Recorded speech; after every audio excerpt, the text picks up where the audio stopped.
갈수록 고기를 먹어야 한다.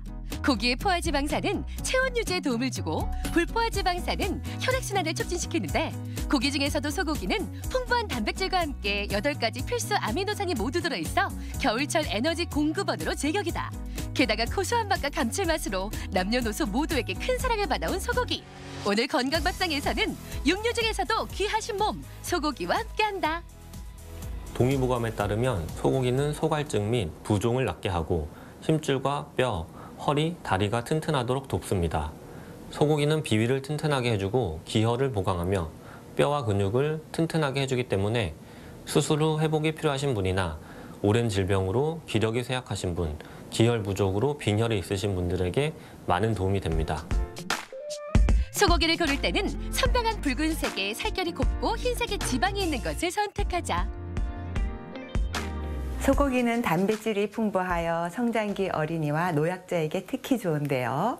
하지만 콜레스테롤 때문에 조금 꺼리시는 분이 계시다면 채소와 같이 드시면 이 좋은 소고기가 훨씬 더 영양 섭취를 잘할 수 있습니다. 오늘은 소고기를 이용하여 소고기 불고기 샐러드를 만들어 보겠습니다. 같이 만들어 보시죠. 소고기에는 적혈구를 생성하는 철분 성분도 많이 들어있는데 철분은 빈혈 예방에 도움이 되며 아이들의 성장을 돕고 두뇌 활동을 촉진하는 중요한 영양소다. 오늘의 첫 번째 요리인 소고기 샐러드. 먼저 양파를 강판에 곱게 갈아준 다음 마늘도 잘게 다져놓자. 이어서 불고기 양념을 만드는데 갈아놓은 양파와 다진 마늘 그리고 간장과 물엿, 참기름, 설탕을 넣고 잘 저어준다. 얇게 썬 소고기는 누린내를 없애주기 위해 키친타올을 여러 장 덮은 후 꾹꾹 눌러가며 핏물을 제거한다.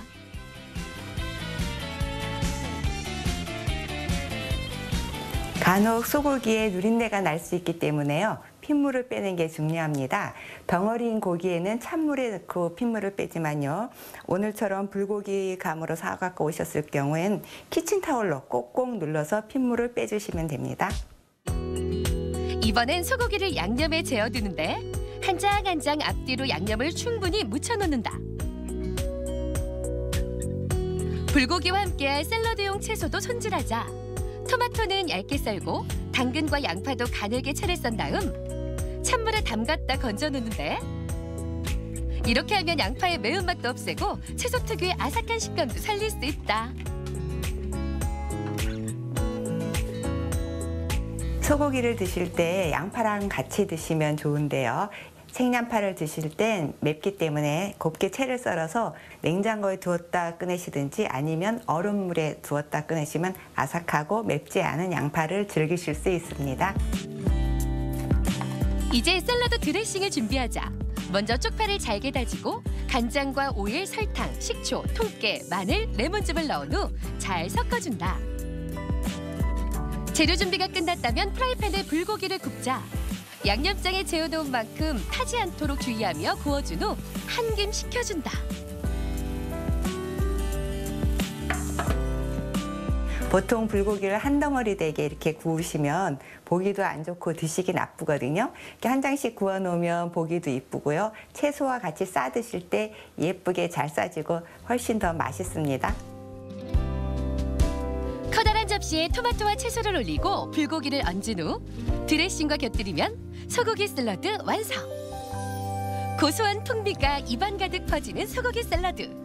양파, 토마토를 비롯한 각종 채소까지 곁들여져 몸에 좋고 맛도 좋은 웰빙 샐러드가 탄생했다.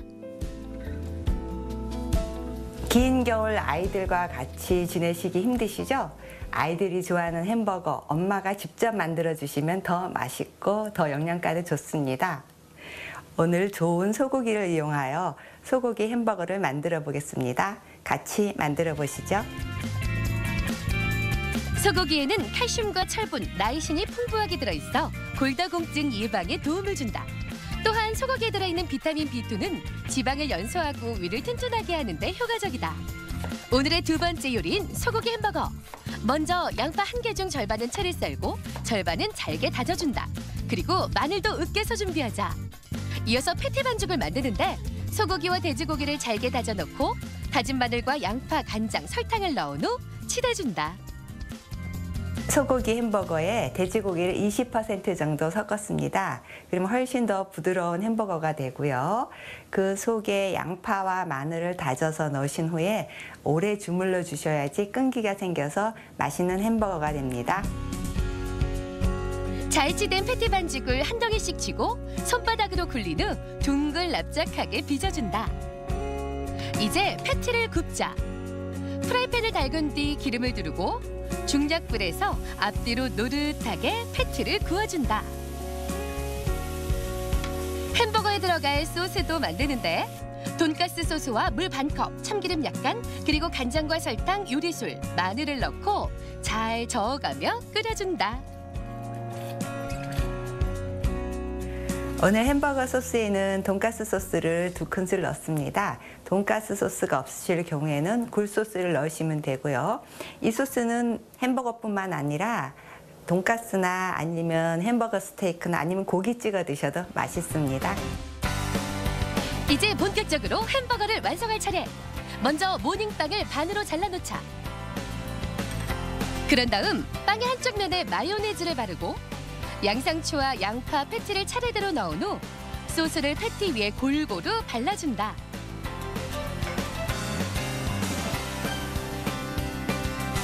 오늘 저는 햄버거를 먹기 편하게 작은 모닝빵을 샀습니다. 큰 햄버거 빵으로 사셔서 패티를 크게 하셔도 되지만요.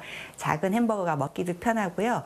혹시 냉장고에 있거나 냉동실에 빵이 있으시면 잘라서 한번 구워서 사용하시면 됩니다. 소고기의 깜찍한 변신 소고기 햄버거.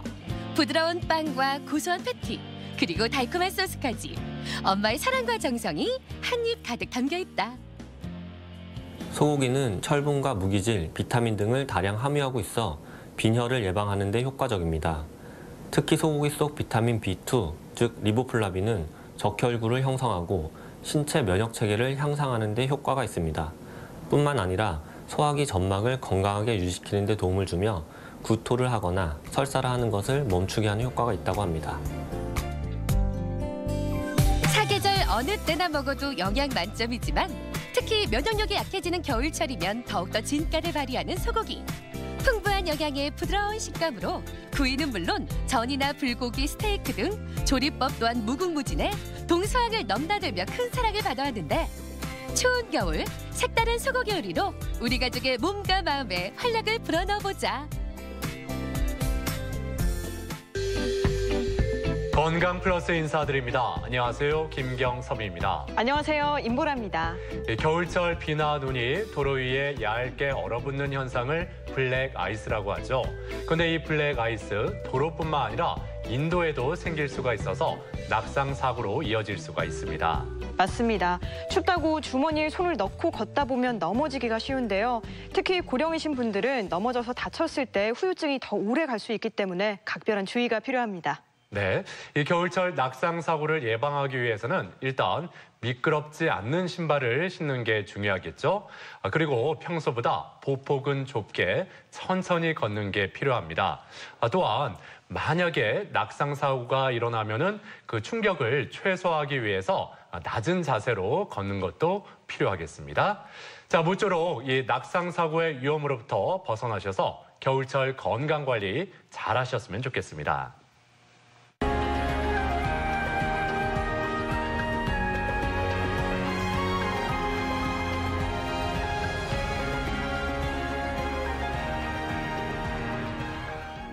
우리 몸의 심장은 하루 10만 번 이상 수축해서 전신에 혈액을 공급한다. 그런데 심장으로 혈액을 공급하는 혈관에 협착이 발생해 심장이 필요로 하는 만큼의 혈액을 공급하지 못하면 가슴에 통증이 나타나게 되는데 이를 협심증이라 한다.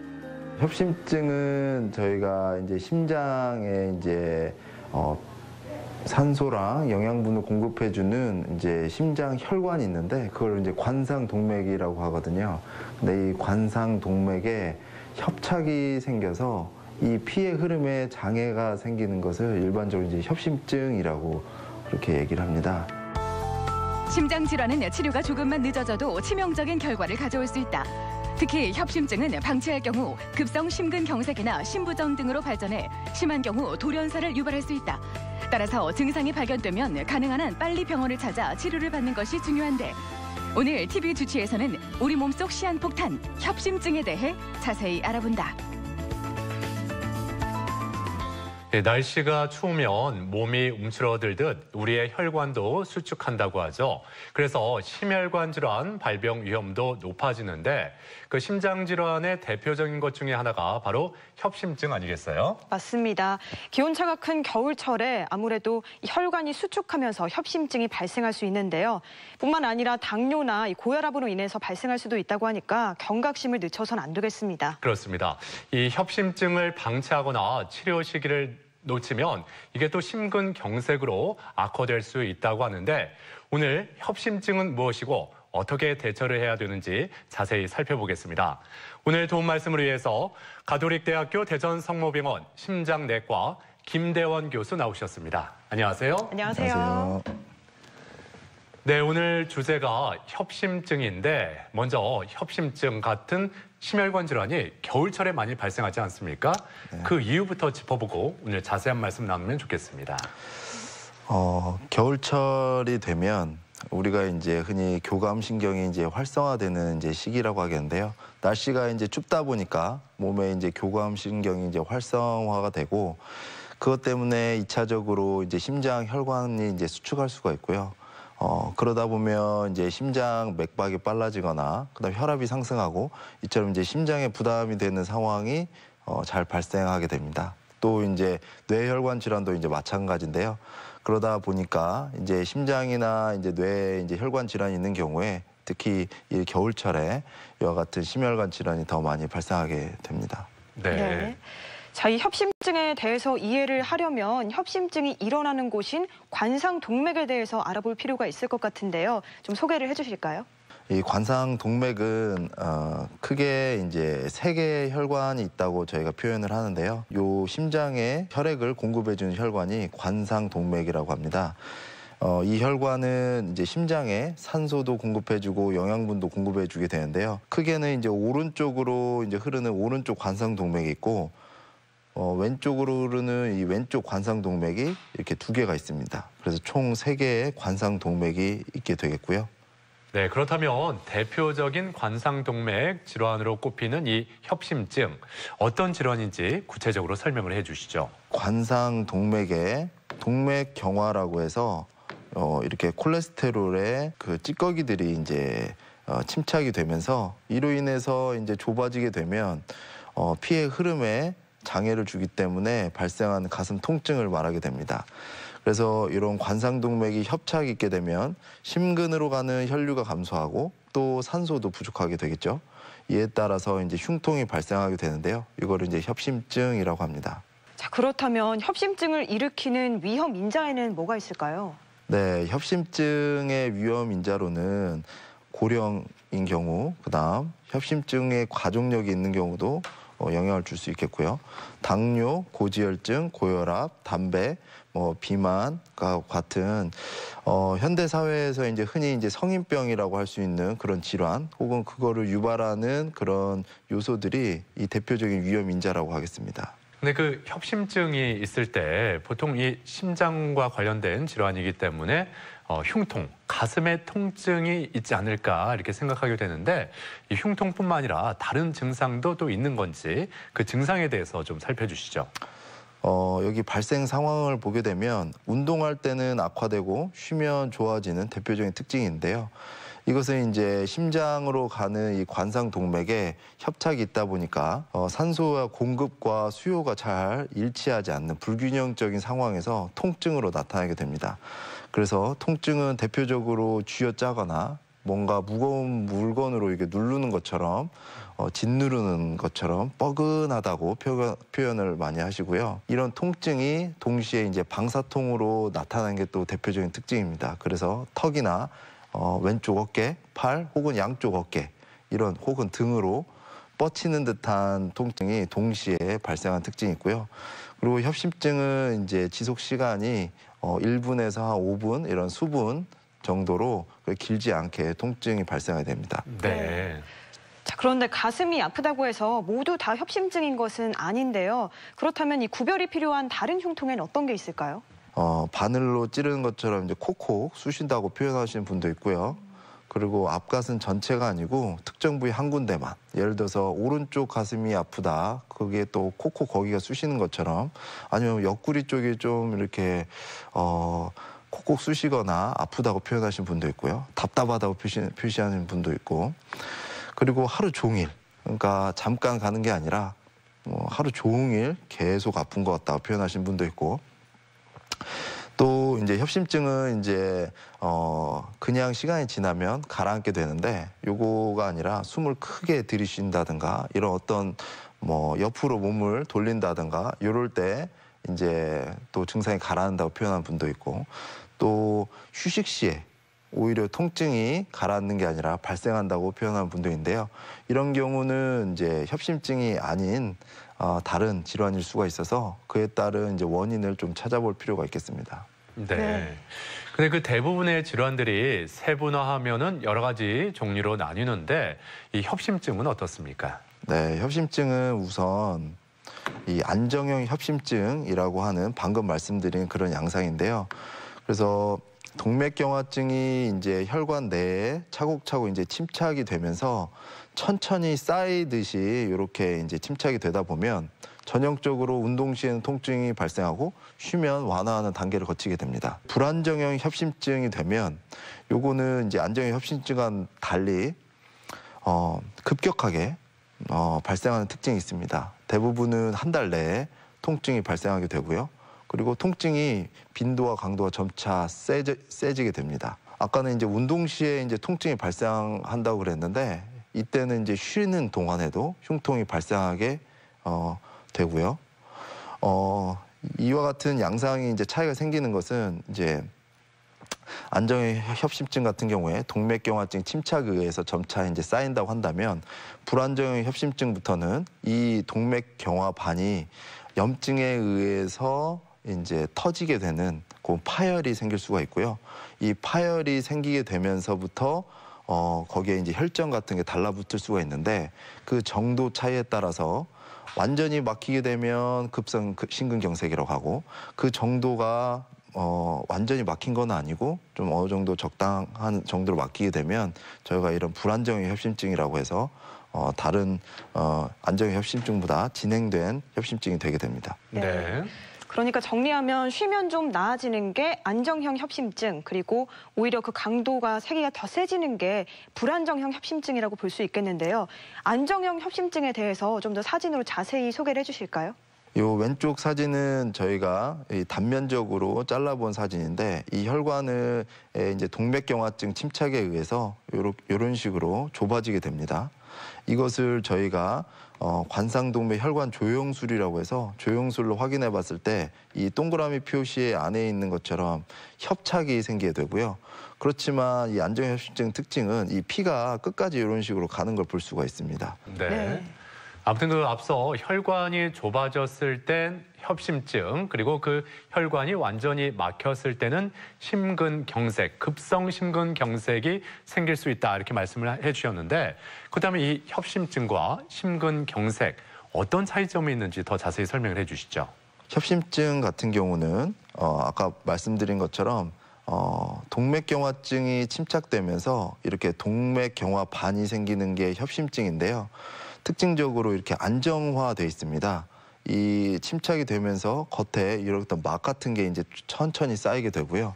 그래서 말 그대로 안정적이기 때문에 안정형 협심증 이런 표현을 쓰게 되는 반면, 심근경색증 같은 경우는 요 안정화된 동맥경화증이 염증과 같은 2차적인 원인에 의해서 이렇게 파열이 되고, 파열된 동맥경화반 때문에 이 혈전, 혹은 저희가 피떡이라고 하는데, 이 피떡이 순간적으로 이제 혈관 내에 차게 되면 순간적으로 100% 가까이 이제 혈관이 꽉 막히게 되고, 피가 순간적으로 이 원래 가야 될 부위에 안 가게 되다 보니까 이렇게 괴사가 됩니다.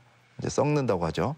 그래서 심장 근육에 괴사가 일어나게 되면서 통증은 더욱 심해지고, 그 통증 강도 외에 이 기간도 이렇게 30분 이상 지속되고 이런 양상이 나타나게 됩니다. 설명을 들어보니까 굉장히 심각한 질환이라는 생각이 드는데, 이 심근경색에 대해서도 사진을 통해서 자세히 소개해 주시죠. 혈관이 꽉 막히게 되면서 뒤에 피가 끝까지 안 가는 걸 볼 수가 있습니다. 이 부분이 이제 막힌 곳인데요.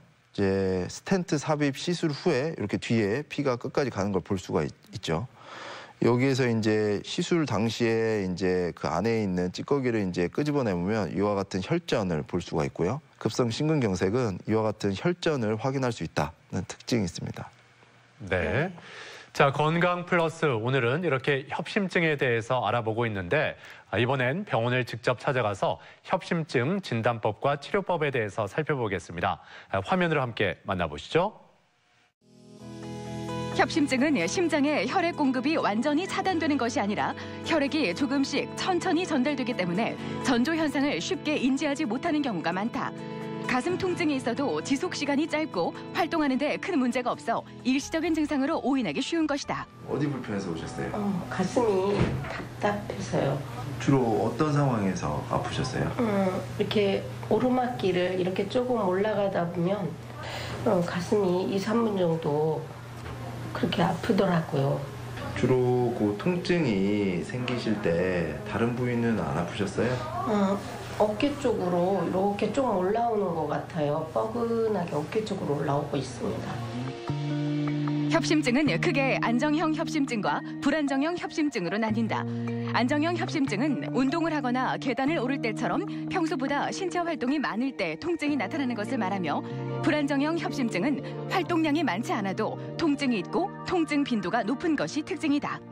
이 환자분은 이제 진단이 안정형 협심증이 의심되는 환자분이시고요. 협심증에서도 이제 초기에 해당하는 경우인데 운동할 때는 통증이 생기고 쉬면 가라앉고 이런 전형적인 특징을 갖게 됩니다. 특히 이제 증상이 쪼이듯이 그리고 등이라든가 턱 이런 데로 이렇게 방사통이 같이 동반하는 특징이 있고요. 그래서 운동 부하 검사, 심장 초음파 검사, 심장 CT 검사, 혈액 검사 같은 여러 검사에 의해서 이 관상동맥 질환이 정말 있는지 확인하는 검사가 필요하겠습니다. 협심증이 의심되면 가장 많이 하는 검사가 심장 초음파 검사다. 심장 초음파는 심장의 크기, 구조, 움직임, 기능 등을 평가할 수 있는 검사로 심장의 수축 능력이나 심부전, 판막 질환 유무를 판별할 수 있다. 제한된 조건에서 러닝머신 위를 걸으면서 심전도와 혈압을 측정하는 운동 부하 검사도 있다.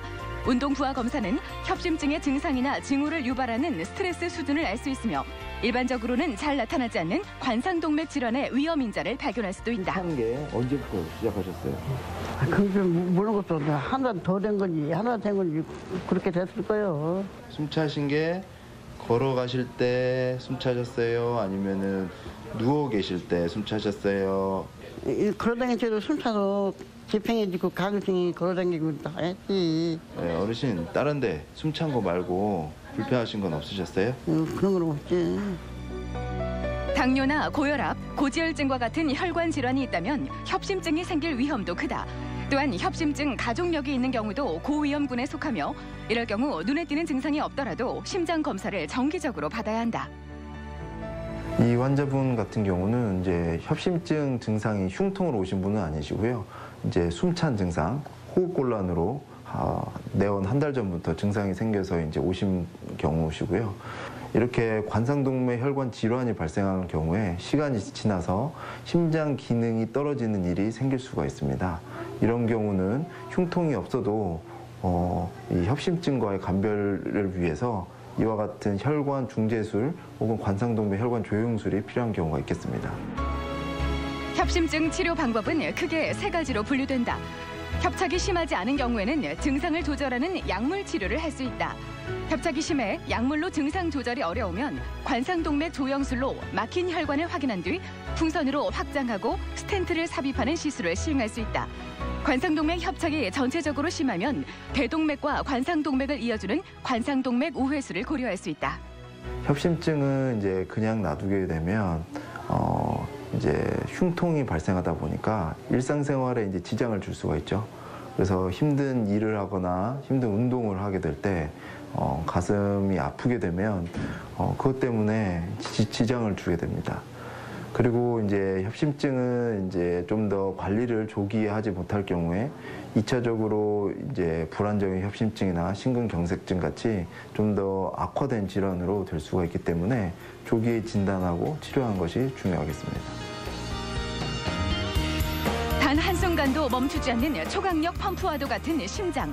심장이 쉴 새 없이 일을 하려면 협심증과 같은 질환이 생기지 않도록 평소에 예방을 잘해야 한다. 규칙적인 운동과 함께 고혈압, 당뇨 등의 만성 질환이 생기지 않도록 주의하며 고위험군이라면 정기적인 검사를 받아야 하는데 심장 건강을 위협하는 협심증. 적극적인 관리와 치료가 해답임을 명심하자. 네, 병원을 직접 찾아가서 환자들의 이야기를 들어보고 이 협심증에 대해서 살펴봤습니다. 계속해서 협심증의 진단 과정에 대해서도 알아보겠습니다. 협심증이 의심되면 어떤 검사들을 받게 되나요? 우선 외래를 방문하신 경우에는 선별 검사로 몇 가지 이제 검사를 시행할 수가 있습니다. 우선 심장 초음파 검사, 트레드밀 검사라고 해서 운동 부하 검사가 있고요. 관상동맥 CT 검사가 있고, 그리고 심장 관류 핵의학 검사가 있겠습니다. 다음으로 이 외래 검사를 통해서 좀 더 이 협심증이 강하게 의심되고 치료가 필요하거나 혹은 좀 더 명확한 확진이 필요할 때는 입원을 통해서 입원 검사를 진행하게 되는데, 아까 방금 영상에서 보셨던 것처럼 이런 관상동맥 혈관 조영술이라는 걸 할 수가 있고요. 이와 같은 조영술을 통해서 검사와 동시에 치료가 이루어질 수 있겠습니다. 네. 네. 자, 그렇다면 이 검사 방법 하나하나 자세히 살펴보죠. 먼저 심장 초음파. 이 심장 초음파를 이용해서 협심증이 있는지 없는지 바로 확인이 가능할까요? 어떻습니까? 우선 심장 초음파는 장점이 침습적이지 않은 검사고 시간이 30분 이내로 짧은 시간 내에 할 수 있다는 장점이 있습니다. 또 이 심장 초음파는 또 장점으로 이제 판막 질환 같이 심장 판막을 또 볼 수가 있고 심장 기능을 또 확인할 수가 있고요. 또 선천성 심장 질환처럼 심장에 이제 구멍이 나 있거나 다른 이상이 없는지 또 확인할 수 있는 장점이 있기 때문에 유용한 검사라고 하겠습니다. 그리고 그 심장 부하 검사, 이 검사법은 어떤 거죠? 이 심장 부하 검사는 가슴에 이 심전도를 이렇게 측정하기 위한 이런 장치들을 붙이고요. 운동을 하면서 하는 검사가 되겠습니다. 그리고 이 CT, 그러니까 우리가 흔히 아는 이 컴퓨터 단층 촬영을 통해서도 진단이 가능하죠? 이 컴퓨터 단층 촬영이라고 하는데요. 이와 같은 이제 관상 동맥의 CT 촬영을 통해서 심장에 그 피를 공급해주는 이와 같은 관상 동맥을 따로 이렇게 촬영을 할 수 있겠습니다. 마찬가지로 비침습적인 검사인데요. 이게 정확도가 실제와 비교했을 때 대략 90% 정도 정확도를 갖고 있고요. 여기 보시게 되면 위의 영상이 실제 심혈관 조영술에서 보이는 영상이라고 한다면 심혈관 CT를 촬영했을 때도 이렇게 비슷한 정도로 보이는 걸 볼 수 있습니다. 이런 걸 통해서 미리 외래에서 혈관 협착의 정도가 어느 정도인지 예상을 할 수 있겠습니다. 네. 네. 자, 이렇게 앞서 설명해 주신 검사 방법에 비해서 방사선 동위 원소를 이용한 핵의학 검사는 좀 생소하게 느껴지거든요. 어떤 검사법인지 설명해 주시죠. 네, 이런 핵의학 검사라고 해서 방사선 동위 원소를 말초 동맥에 이렇게 주입하는 걸 통해서 하는 검사가 있겠는데요. 몸에 이상을 주거나 그런 검사는 아니고요.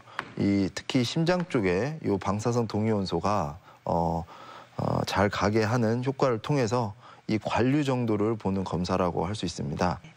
지금까지 쭉 설명해 주신 이 진단법 같은 경우에는 확진이 아니라 선별 검사였고요. 자, 이 외에도 만약에 우리가 협심증이라고 판단이 된다면 확진 검사가 또 남아 있죠. 예, 확진 검사. 또 이제 확진을 하면서 동시에 병변에 이제 이상이 있을 때 동시에 스텐트 삽입술 같은 치료를 동시에 할 수 있는 입원 검사가 있겠는데요. 요거를 저희가 관상동맥 조영술 혹은 심혈관 조영술이라고 하는데 이와 같은 동맥이 흐르는 공간, 여기 보시게 되면 사타구니 동맥이나 대퇴동맥이라고 하는데요. 혹은 이제 말초 이제 동맥 중에 하나인 이런 송목 동맥, 요골 동맥 이런 것 등을 이용해서 이 공간에 이제 카테터 혹은 도자라고 하는데 이런 것들을 이제 넣어서 이 카테터를 이용해서 이와 같은 관상동맥에 위치를 시키고 여기에다가 조영제라고 하는 물감 같은 걸 쏴서 우리가 시각적으로 볼 수 있는 영상을 얻게 되는데요. 이와 같은 검사 방법을 이제 관상동맥 조영술이라고 합니다. 그렇게 직접적인 진단과 치료가 동시에 이루어지는 방법이 관상동맥 조영술이라고 말씀하셨는데 이 관상동맥 조영술에 대해서 좀 더 구체적으로 설명을 해주신다면요. 침습적 검사의 하나라고 할 수 있습니다. 왜냐하면 혈관에 직접적으로 어떤 이와 같은 카테터를 집어넣을 수 있는 공간을 확보해야 되기 때문에 침습적 검사라고 할 수 있는데요. 이처럼 사타구니 동맥을 이용하거나 요새는 이와 같은 손목 동맥을 써서 예전에 비해서 훨씬 안전하고 그리고 빠른 시간 내에 할 수 있는 검사 방법이 되겠고요. 특히 이 손목동맥이나 손목동맥을 이용했을 경우에 이런 지혈기구를 사용하게 되면 3시간에서 4시간에 걸쳐서 쉽게 지혈을 하고 스텐트를 삽입하지 않는 상황에서는 당일 퇴원이 가능하고 스텐트를 삽입한 상황에서는 하루나 이틀 정도 입원 기간이 이제 필요하게 되는데 예전에 비해서 훨씬 더 손쉽게 접근할 수 있는 시술 방법이라고 하겠습니다. 자, 그렇다면 이 관상동맥 조영술로 협심증을 어떻게 확인할 수 있는지 영상으로 좀 확인해 주실까요? 네, 영상을 보시게 되면 이게 우관상동맥이라고 하는데요. 이제 우관상동맥에 협심증이 있어서 협착이 있는 분의 영상입니다. 우관상동맥 여기 상단부를 보시게 되면 뒤쪽 하단부에 비해서 이렇게 좁아져 있는 것을 볼 수 있습니다. 거의 이분 같은 경우는 이제 90% 정도 좁아져 있는 분인데요.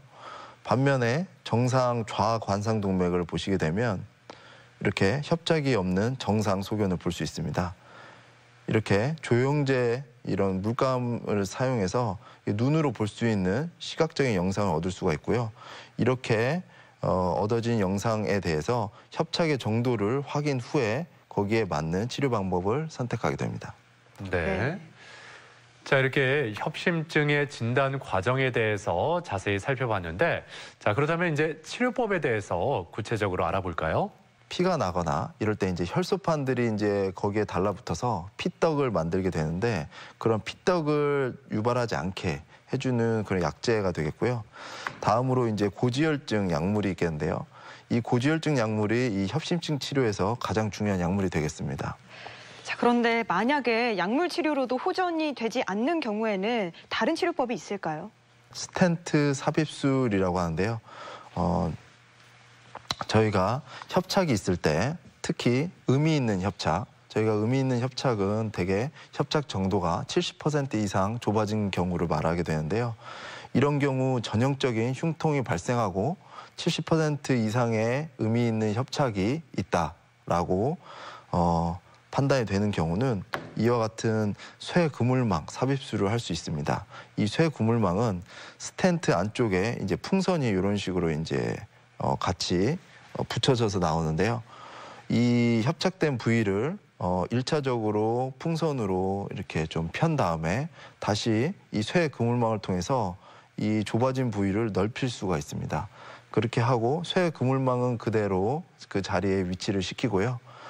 풍선은 다시 이제 빼서 그래서 이 쇠그물망만 이 좁아진 공간에 넓혀서 놓고 나오는 시술이 있겠습니다. 스텐트 이제 삽입술의 영상을 잠깐 보시면 아까 말씀드린 이제 우관상동맥의 상단부에 협착이 90% 가까이 있었던 분이신데 이런 경우에 이런 와이어라고 해서 이런 철선 같은 것을 이 길을 따라서 이렇게 넣고 나서 그 길을 따라 이 스텐트를 삽입하는 영상이 되겠습니다. 스텐트를 삽입하고 나서 마지막으로 찍은 영상을 보면 아까 처음에 좁아진 공간이 이렇게 펴진 것을 볼 수 있습니다.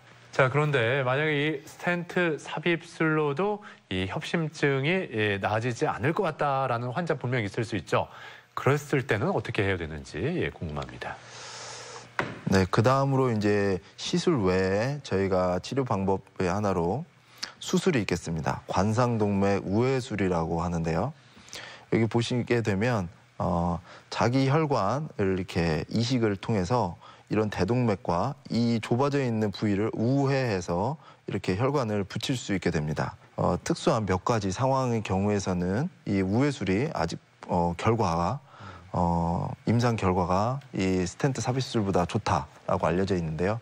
이제 대표적으로 이제 혈관의 좌주관부라고 해서 그런 곳에 병이 있는 경우, 또 당뇨가 있을 때, 그리고 병이 이제 한두 군데가 아니라 여러 군데 동시에 있는 경우, 혹은 콩팥이 안 좋아서 신부전이 있는 경우, 이런 것들이 복합적으로 동반되는 경우에 이와 같은 스텐트 삽입술에 비해서 관상동맥 우회술이 좀 더 양호한 임상 결과를 보이는 경우가 있기 때문에 이 환자 상황에 맞춰서 이 관상동맥 우회술이 꼭 필요한 경우도 있겠습니다. 네. 자, 이렇게 치료도 중요하지만 무엇보다 예방을 할 수 있는 게 가장 좋겠죠. 이 협심증 예방법에 대해서도 계속해서 설명해 주시죠. 처음에 말씀드린 것처럼 이제 협심증의 이제 유발 인자로는 이제 동맥경화증을 유발시키는 어떤 위험인자들을 말씀드렸는데요. 대표적으로 담배를 태우거나 그다음에 당뇨, 그다음에 고지혈증, 비만 이런 같은 여러 이 현대인들이 노출될 수 있는 여러 가지 이제 환경에 의해서 이런 심장 질환이 잘 발생하게 됩니다. 그래서 이 협심증은 반대로 그런 것들을 이제 관리를 하고 예방을 하면 잘 조절할 수 있는데요. 그다음에 규칙적으로 운동을 하는 걸 추천을 드립니다. 네. 대전 MBC 건강플러스, 오늘은 협심증에 대해서 이야기 나누고 있는데요. 이번에는 협심증에 대한 오해와 진실을 OX로 풀어보겠습니다. 네. 먼저 협심증이 심해지면 이 심근경색으로 발전할 수 있다. O일까요? X일까요? 네, 저는 이제 O를 들겠습니다. 협심증은 이제 사실 오늘 이제 방송을 처음부터 만약에 보셨다고 한다면 전체적으로 아마 이제 이해를 하셨을 거라고 생각이 되는데요. 협심증은 이제 동맥경화증이 혈관에 이제 침착을 하면서 동맥경화반을 만들고 그게 이제 차곡차곡 쌓이는 그런 질환이라고 한다면, 이제 심근경색은 그 경화반이 쌓인 곳에 염증과 같은 2차적인 원인에 의해서 경화반이 파열이 되고 이에 따라 혈전이 달라붙어서 순간적으로 이제 혈관이 막히게 되면서 생기는 질환이기 때문에 협심증이 잘 조절되지 않고 그리고 관리를 잘 못했을 경우에 언제든지 심근경색으로 진행할 수 있게 되겠습니다. 자, 그리고 이 협심증은 치료를 잘 해도 재발이 되기 쉽다. O일까요? X일까요? 그거는 제가 세모를 들고 싶은데, 예. 우선은 이제 협심증은 관리 그리고 예방을 잘하게 되면 재발은 하지 않습니다. 예. 그러니까 아까 말씀드린 이제 위험인자 조절이 이제 상투적으로 이제 말씀드린 게 아니라 실질적으로 이제 혈관에 영향을 주는 아주 중요한 요소들인데요. 이거를 철저하게 관리하실 수 있는 분들 같은 경우는 협심증 재발 혹은 스텐트 삽입술 후에 재발이 없다, 거의 없다라고 할 수 있겠습니다. 그만큼 관리, 예방이 중요하다고 할 수 있겠는데요. 그래서 세모를 들겠습니다. 네. 자, 다음으로 흉통이 5분 정도 지속되다가 괜찮아지면 협심증, 그 이상으로 지속되면 심근경색일 수 있다. O일까요? X일까요? 그것도 이제 세모를 들고 싶은데 예. 왜 그러냐면 시간이 중요한 요소긴 합니다. 실제 이제 심근경색은 아까 이런 뻐근하고 정말 쥐어짜는 듯한 통증이 30분 이상 지속되고요. 이때는 완전 혈관이 막혔는 상황이기 때문에 여쭤보면 정말 죽을 것 같은 통증을 이제 말씀을 많이 하십니다.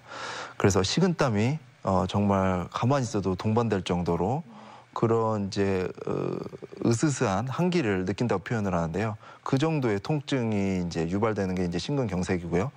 협심증은 이제 처음에 1분에서 한 5분 정도 이제 지속이 된다고 했는데, 이런 식으로 짧게 가는 것뿐만 아니라 무엇보다 중요한 것은 이제 통증의 이제 양상입니다. 그래서 쥐어짜는 양상, 그래서 뻐근하고 뭔가 무거운 물건으로 이렇게 누르고 있는 것 같은 이런 양상의 통증이 협심증의 중요한 통증이 되겠고요. 그래서 예를 들어서 하루에 내내 이제 통증이 간다고 해도 뭐 콕콕 쑤신다든가 아니면 그냥 답답하다 이런 양상의 통증이 하루 내내 간다고 한다면 그거는 이제 급성 심근경색 이런 협심증이 아니라 다른 질환의 가능성이 높겠습니다.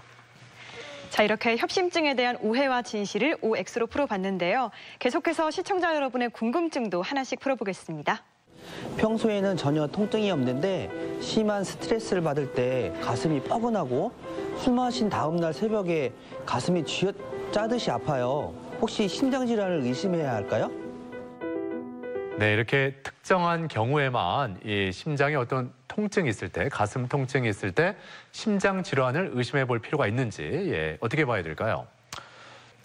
시청자분께서 이제 말씀해 주신 상황처럼 술을 마시거나 아니면 새벽에 혹은 스트레스가 생겨서 그렇게 이제 통증이 발생하는 경우는 협착에 의해서뿐만 아니라 이 혈관의 수축 혹은 경련에 의해서도 이런 협심증이 유발이 될 수가 있습니다. 이런 경우를 저희가 이제 변이형 협심증이라고 하는데요.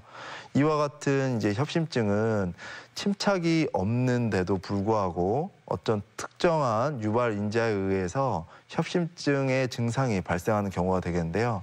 이런 경우는 저희가 관상동맥 그 혈관 조영술을 통해서 확진을 내릴 수가 있는데 혈관 조영술을 통해서 검사를 하고 거기에 2차적으로 이제 유발 검사를 하게 됩니다. 그래서 수축 유발 검사를 하게 되고요. 그렇게 유발 검사를 통해서 경련이 혹은 수축이 있게 되는 경우에 저희가 이런 변이형 협심증이라는 진단을 내리게 되고 이런 경우는 혈관을 확장하는 약, 혈관 확장제라고 저희가 표현하는데 그런 확장시킬 수 있는 약의 계열들 치료를 통해서 약물 치료를 하게 됩니다. 협심증 환자는 약을 평생 먹어야 하나요? 네, 많은 분들이 궁금해하는 점인 것 같습니다. 평생 약을 먹어야 되는 건지 다시 한번 짚어주시죠. 이제 우리가 이제 안정형 협심증 그리고 불안정형 협심증 혹은 심근경색 이런 것들을 오늘 좀 알아본 것 같은데요.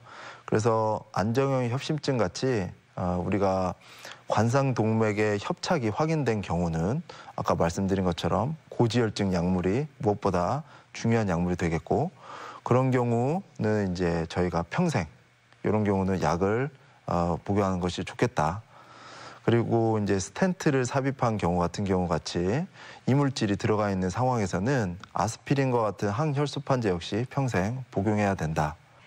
자, 그럼 끝으로 협심증에 대해서 꼭 기억해야 할 점, 핵심을 요약해 주시면 좋을 것 같은데요. 협심증은 네모다라고 한다면 네모에 뭐가 들어가면 좋을까요?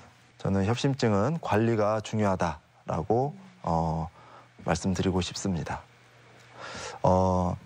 협심증은 이제 우리가 현대를 이제 살아가면서 이제 서구식 이제 식생활에 많이 노출이 되고 어떤 일을 하면서 그 스트레스에도 많이 노출이 되고 또 상대적으로 또 운동량은 좀 부족하고 그래서 이런 것들 때문에 비만이라든가 뭐 당뇨, 고혈압 같은 성인병 이런 거에도 많이 노출되는 환경에 있다 보니까 갈수록 증가하는 질환이라고 할 수 있겠습니다. 저희가 주변을 이제 돌아보면 먹을 게 흔히 말하는 먹을 게 풍족한 사회라고 할 수 있죠. 네. 그래서 먹지 못하고 이렇게 부족해서 우리가 이런 혈관 질환이 생기지는 않아요. 어떻게 보면 이제 잘 먹을 수 있고 잘 쉽게 접할 수 있기 때문에 이런 심혈관 질환이 잘 생기게 되는데요. 그래서 이렇게 식생활을 조절하고 또 적절한 운동 이와 같은 관리를 통해서 협심증을 예방하고 또 잘 조절할 수 있는 상황이 됐으면 좋겠습니다. 네. 자, 오늘 이렇게 협심증에 대해서 자세히 알아봤습니다. 지금까지 도움 말씀에 심장내과 김대원 교수였습니다. 오늘 말씀 고맙습니다. 고맙습니다. 네. 네, 협심증을 예방하기 위해서는 생활 속 관리가 중요하다. 앞서 여러 번 강조해 드렸는데 평소에 고혈압이나 고지혈증, 당뇨병 같은 협심증 위험 인자가 발생하지 않도록 평소 생활 관리 중요하다는 거 다시 한번 기억하시면 좋겠어요. 맞습니다. 특히 겨울철에는 혈압 변화가 크기 때문에 협심증 위험이 더 높아진다고 하는데요. 나에게 위험 인자가 좀 있는 것 같다 하시는 분들은 정기적으로 검사를 받아보시면 좋겠습니다. 네. 자, 건강 플러스 오늘 저희가 준비한 내용은 여기까지입니다. 이번 한 주도 건강하게 보내시길 바라고요. 저희는 다음 이 시간에 다시 인사드리겠습니다. 함께해 주신 여러분 고맙습니다. 고맙습니다.